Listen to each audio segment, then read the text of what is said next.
I'd like to thank you for joining our webinar this morning. We're going to be talking about setting MSP strategy by looking at trends in your business, in your managed services practice today. So I appreciate you taking some time out for us. And we're going to be going through some examples, talk a little bit about a process to look at strategy for your business and some metrics to look at in setting that strategy, and then we will go from there. So again, thank you for joining us, and we appreciate you taking some time out of your day for us. So in terms of the agenda, we'll do a quick intro, talk about strategy, what that is, some assumptions, because that's important in terms of driving where you want to go with your MSP business. We'll talk a little bit about the process and the metrics that we suggest that you look at when you are looking at your business and where you stand today and your situational awareness with that. And then looking at some examples of key trends in your MSP practice, some things that may give you insight into future opportunities that you have going forward. And then, of course, we'll wrap things up. A quick sketch for me. My name is Dave Keller. I'm the founder and chief consulting officer of New Haven Technologies. We are going to do a brief commercial at the end of this, but I won't spend a whole lot of time with that. Essentially, we make business intelligence tools for managed services providers, something called the Executive Briefing Service, and we'll tell you a little bit more about that as we go along. Some of the examples that you see from today, all of the examples actually, are from the Executive Briefing Service. And so we think this is hopefully a good way to show that off, as well as share some of our thoughts with you in terms of strategic planning. The most important piece you see, I've had several different opportunities in my career over the last 30 some years. And the most important one for today's discussion is I was chief operating officer of a managed services provider for about 6 years. So I've been in the place that the role that you may be in at this point, and managing the managed services provider and looking at that strategy and setting the direction for that. So let's jump in. So first of all, the importance of setting strategy. We used to have an annual meeting that we called the State of the Business, and it was one time of the year, was usually early in the calendar year, when we would gather all the facts that we could about our managed services practice, gather our facts about what was going on in the industry, a look at where we have been, and then set direction for at least the coming year for our practice going forward. And we called that the State of the Business Report. And I would encourage you, if you don't do that, I would highly encourage you to do that for two reasons. One is your people need it. People want to know what the direction is. They want to know that you have a plan. They want to know that you're executing on that plan. And they also want to know by what yardstick you're going to measure their performance. And having that clearly articulated and setting that up upfront is a very important piece to leading your team. The second piece is I would suggest to you that you need it, that you need to take a step back from your business, look at where we're going, look at a little bit of where we've been, and are we on the course that we would like to be as we go forward. And that can take a lot of different avenues in terms of what that looks like.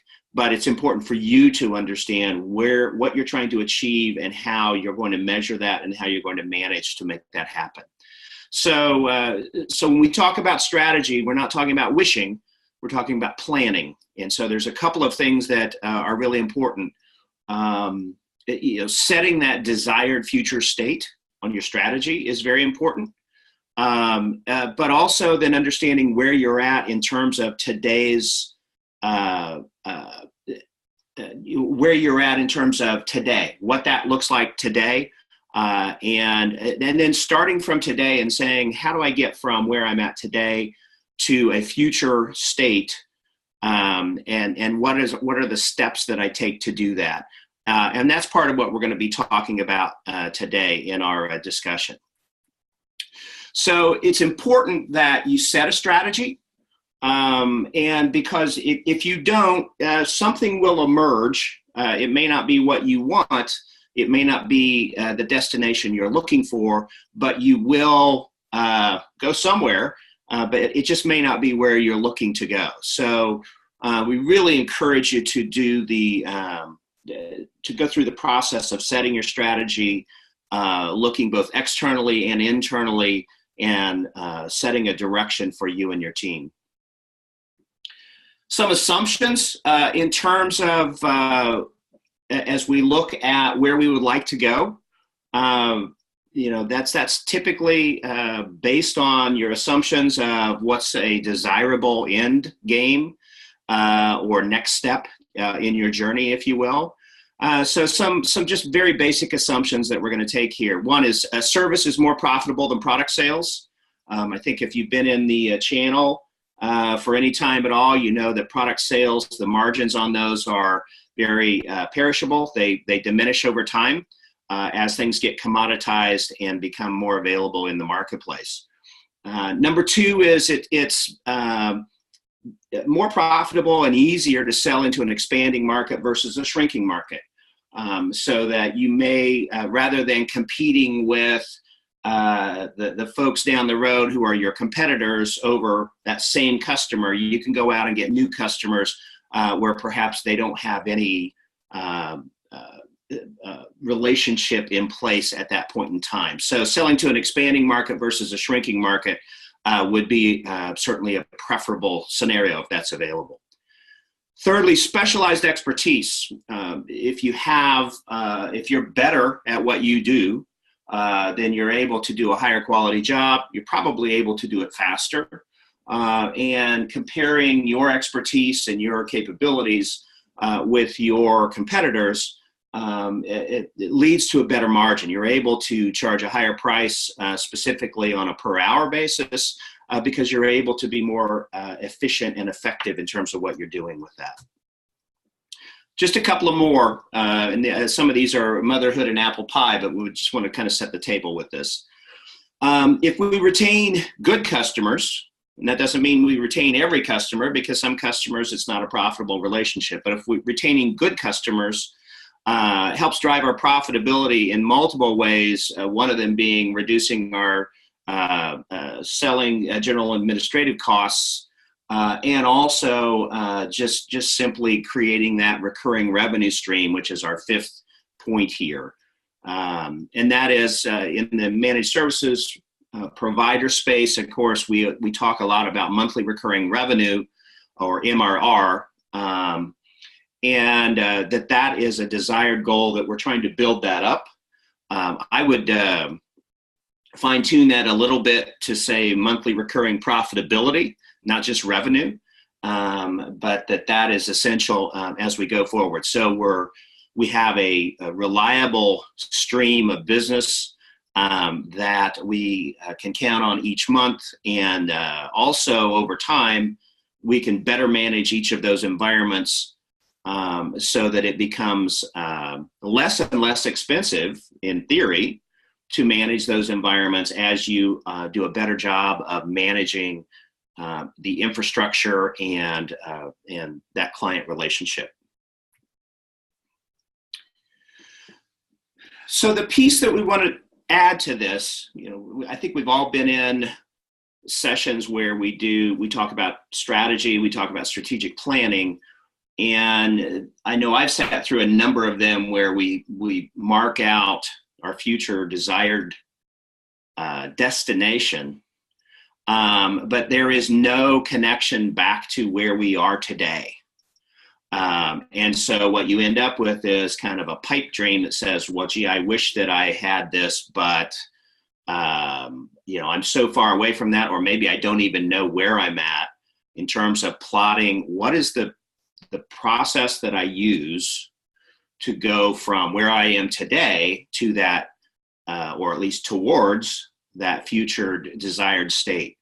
So that's really the key piece that we're going after with this discussion, and that is, how do I understand what's already happening in my business? In some cases, I may think certain things are happening, certain trends are happening, But as you already know, and we'll talk just briefly about, being a managed services provider there's a lot of moving parts.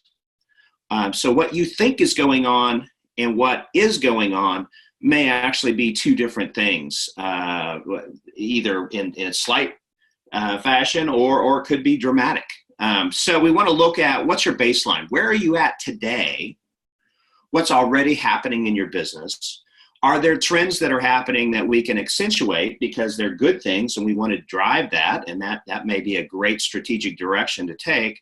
Or are there negative things that are going along where we want to either reduce or remedy that issue as we go forward? And the key piece of this is monitoring and managing the results. So setting the future direction, understanding where you're at today, those are both events, but the process of how you get from where you are today to the future is really, it is a process. There has to be a cadence to it, and it is something that you want to do on an ongoing basis, and share that with your teams so that they know how they're making progress, and together you're all making progress towards your desired future.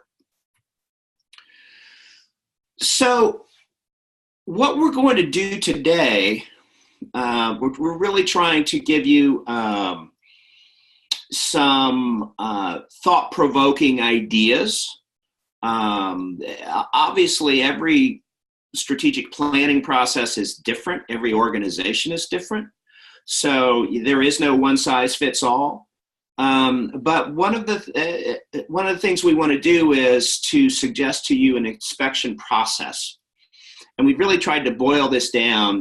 When you look at where you're at today and, for example, the trends of where is your business going, perhaps where has it been in the last 3 years, which is the time frame we're going to look at. What are the things to look at to help you gain insight in that? And we've really tried to boil the process down to 4 key metrics, and they're ones that we should all know and use every day, and we probably do. But the first one being the revenue. How much am I selling to the clients, and how is that trending over time? Because if I'm not selling very much, then the other pieces don't matter. If I'm not selling much, then my profits are going to be minuscule, and it doesn't matter what my margin is on a very small sale. Secondly, of course, is profit. We call that net of W-2, and we call that net of W-2 because that says we're looking at after you've sold something to the client via which we record as revenue, then we have to pay third parties for outside services and that we or products that we sell to the clients, and then we also need to allocate the cost of our engineering time. So that's our W-2 cost, and so we end up with what we call net of W-2. So essentially, you've allocated all of your costs on a client-by-client basis, or as we'll see in our different categories that we look at, and that is essentially our proxy for profit. So we can go into more detail on that if you're interested in follow up, but that's kind of what we look at. So how much profitability, are we driving with that particular metric or that particular category that we're looking at? And then the third area is profit margin. So as for every dollar that we sell to a client, how much of that dollar do we get to keep, right? So of course, that's, the traditional margin discussion that we have in the channel, but how do we measure that? And then, of course, on all of these categories, right, we want these numbers to go up, right? We want revenue to go up. We want our profit to go up. We want our profit margin percentage to go up, ideally. And then the final piece is the count of companies. How many clients am I selling to in each of the categories? So it's important taking all of these pieces together where potentially we're increasing revenue, we're increasing our overall profitability, perhaps we're driving a higher percentage margin with that. And we're selling this to more people so that we know that if all 4 of those are going up, then we're increasing our success with good quality revenue and good quality profitability as we go forward. Now, all of the information that we're going to talk about is in your PSA software, your professional services automation software. The examples we're going to show are in ConnectWise, because what we do is we provide tools that show you that information from ConnectWise, whether it's ConnectWise on-premise or ConnectWise Cloud. But if you're using another PSA software, I would suggest to you that it is highly, highly likely that this information is available in that software as well, because we all tend to track the same, relatively same set of attributes for clients. So even if you don't use ConnectWise, I'd encourage you to think about these categories and look for ways to pull that data out of your PSA software. And of course, if you're a ConnectWise user, we'd love to show you how we do that, and you're going to see some examples of that. But that's a secondary agenda for today. So the first piece of this, and I apologize, some of these graphics are a little small, so hopefully you'll be able to track with this a bit. But the first piece is our service versus product. I've been in the channel for over 30 years, and ever since I first stepped foot in the channel many years ago, the mantra was we need to be more service oriented because product margins are dropping. And that certainly has held true, and we see that time and time and time again as new technology comes in and the product margins erode over time. So a services business is a much more attractive and profitable business as we go forward, and I don't think anyone would argue with that, candidly. And certainly the advent of the cloud has not only reduced our margin in terms of on resale of cloud services, but also changes our revenue stream from you get paid all at once up front to a monthly recurring subscription model. So that really changes things. So the assumption here is that it's better if we are a more of a service-oriented organization, and that we sell products opportunistically and to help drive services. So what we have then is we're looking at actually 3 different years. We're looking at 2014, 2015, and 2016. And we've broken down what we're doing in our MSP practice into 2 categories. One is services, and the second is product sales. And so in each of the years, we're showing you, first of all, revenue, which is what you've sold. So that's actually our second category, or second column here. Again, after I've allocated all my costs, what do I have left over? Essentially profitability, which is my net of W-2. How much I'm making per every dollar of revenue that I sell, that's our ROI, percent of revenue. And how many companies I'm selling it to, and that's our count of companies column. And so what we see is we can see, in 2014, we sold 1.7 million in revenue. We see that trending in 2015 to be just about flat at 1.7 million. And in 2016, we see that edging up to 1.9 million. If we, and again, you can do the same type of thing with the net of W-2, the profitability. So 1.4 million, 1.4 million, and now we're making about 1.6 million. So we're making 83 cents on the dollar in 2014, 81 cents on the dollar in 2015, and almost 84 cents on the dollar on the services side in 2016. Interestingly enough, what we see is on the count of companies, we actually go from 115 companies to 130. So we added 15 companies over that time period, over that 1 year. And then we came down, let's see, what would that be? 22 companies from 2015 to 2016. So we see that our revenues have gone up, our profitability has gone up, our profitability percentage has gone back up to almost 84 cents. And so probably it's safe to say we have a higher quality client in the 2016 timeframe than we did in 2014. So looking for ways that we can then drill down on the details with this, which is part of what we provide, and look at where do we acquire new companies or broaden our business on the services side. so that we can drive that profitability. Again, a key piece to this, if you look at how much you're earning per every dollar you sell, on the services side, we're making almost 84 cents out of every dollar we sell. On the product side, back in 2014, we're only making 24 cents for every dollar that we sell. So pretty dramatic differences, and I don't think that's a surprise to anybody. It may be a surprise that we were actually making 24 cents on the dollar in 2014 versus what our other margins may be. So the second piece that you will find in your PSA is that all of your clients are should be marked for what market they're in. What is their business like? And so here we see examples of that. And the key piece of this is, hey, where have we been successful? I may not think of myself as a vertical market MSP, but perhaps there are pockets of different industries where I have had success, or perhaps where maybe I haven't been successful and I need to look at perhaps exiting those particular markets. So one of the things that you'll see here, our very first line, again, we're doing the same kind of analysis, looking at sales and profitability and what we earn per dollar and the count of companies. Importantly, and I think you'll find this to be the case in certainly many of the MSPs in your PSA software. A lot, in this case, the vast majority of our clients, we don't know what market they're in, right? We have over 100 companies here where we haven't identified what market they are in.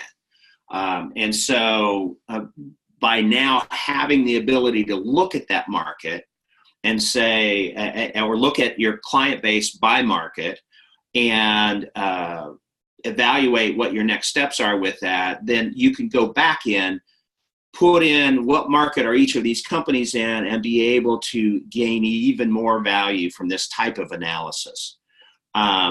We talk about things like all-in seat price and so forth in the MSP space, and I believe that's a valuable discussion, but I also absolutely believe that all-in seat price for a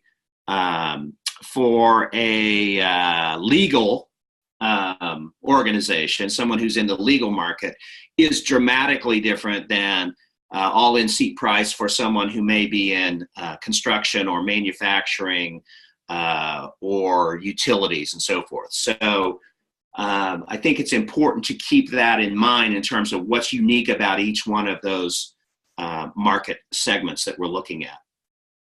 So some examples here, especially here, looking at the what are we earning per dollar is, I think, a very enlightening analysis to do. So when we look down here at the very bottom on government in 2014, we're only earning 32 cents per dollar of sales on them, so 32% overall return on that.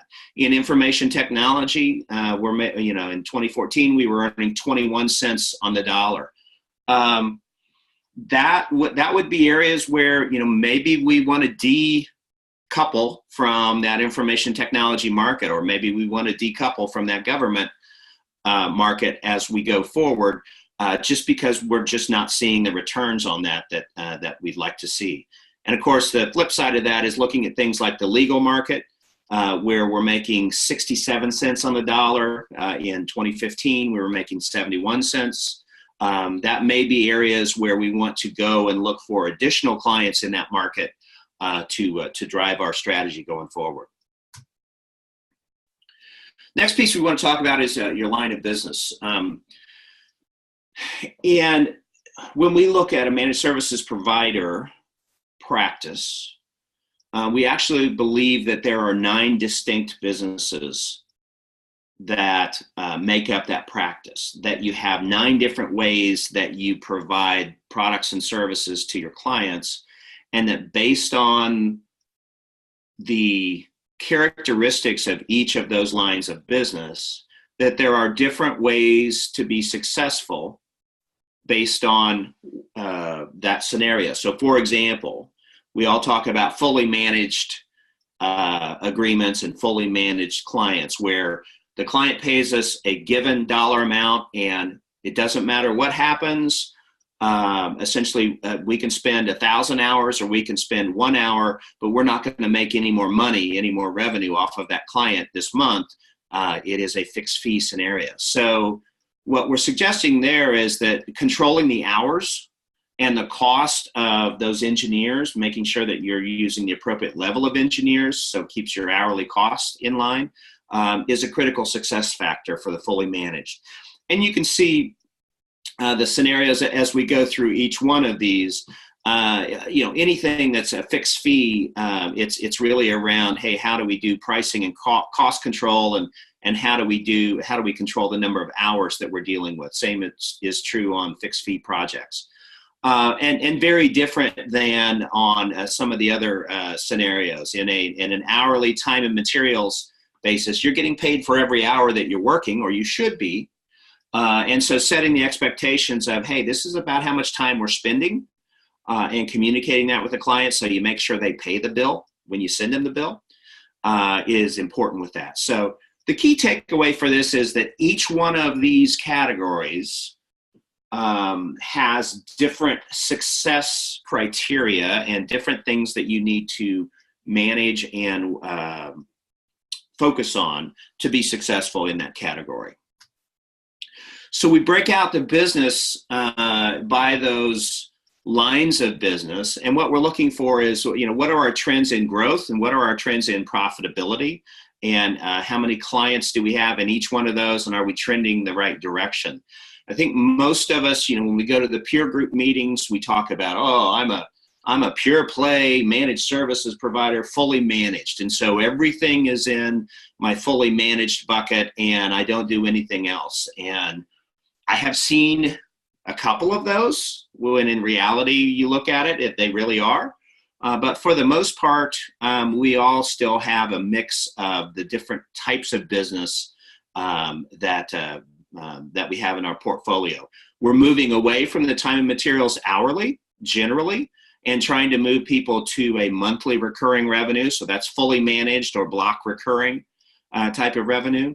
But what this does is essentially it shines a light on not what I think is happening, but what really is happening in my business. So in this case, it's an interesting example. If we look at 2014 for fully managed, first of all, we did 1.2 million in revenue. We did 768K in essentially profit. We were making 61 cents on the dollar, and we had 53 companies here.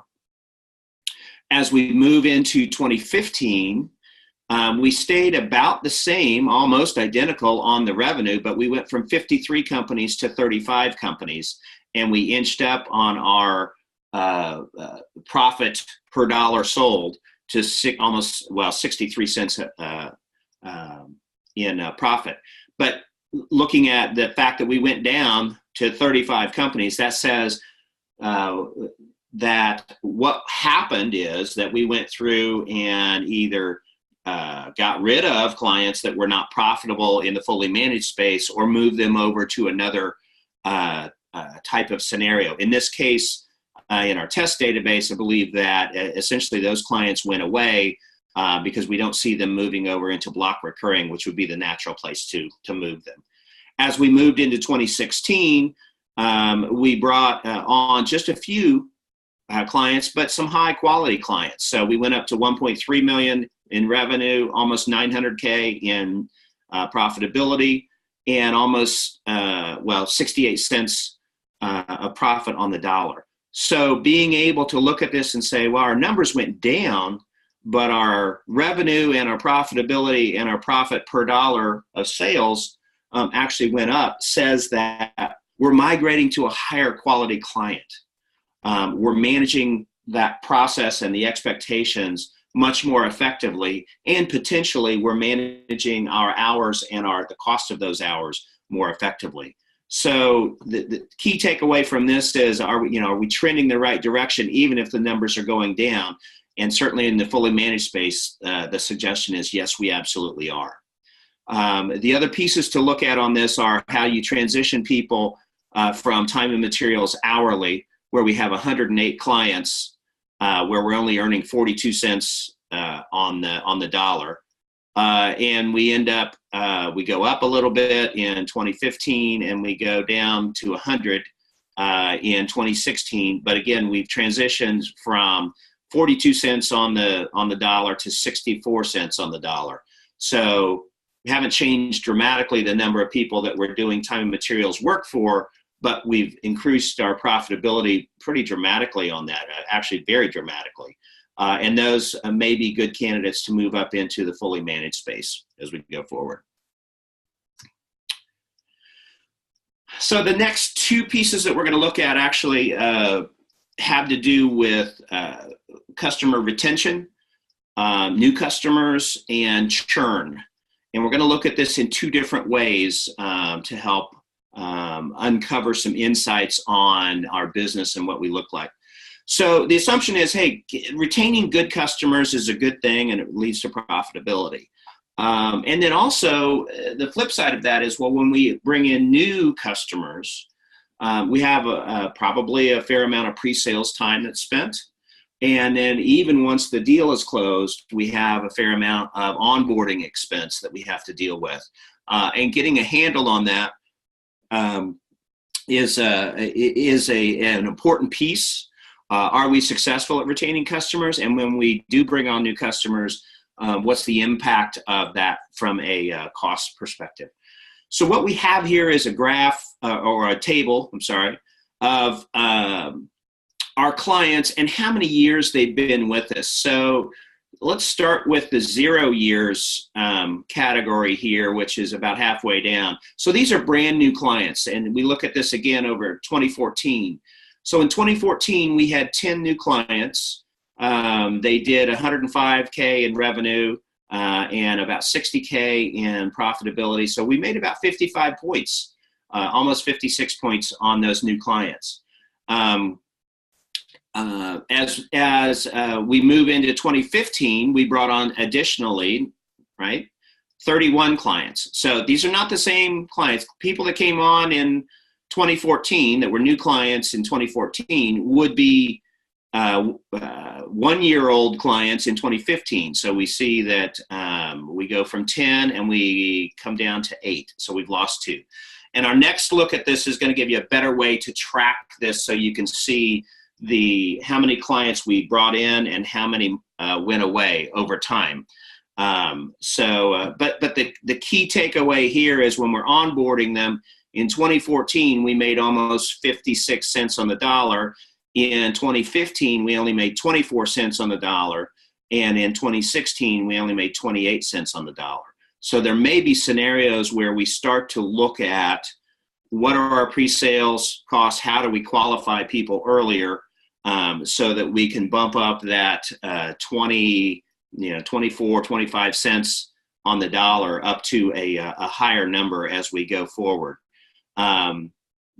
The other piece of this is in 2014, you only had 10 clients, and clearly they were high quality based on the results.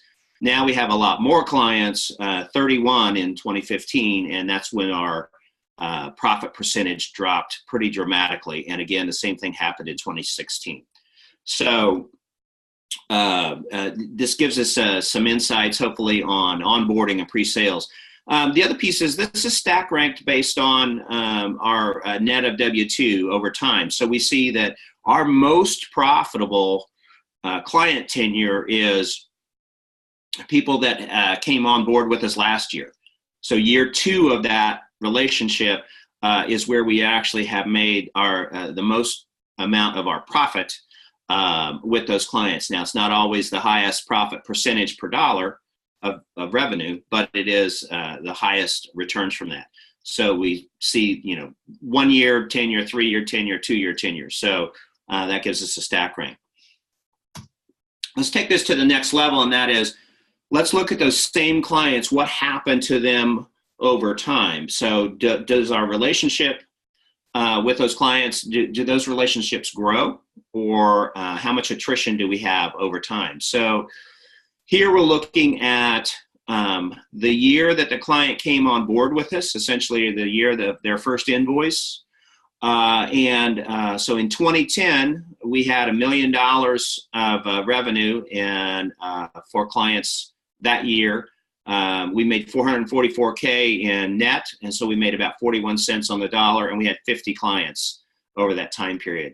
As we roll that forward, those same clients that started in 2010, in 2016, we're down, of that 50, we're down to 35. So we've lost 15 of those clients over time.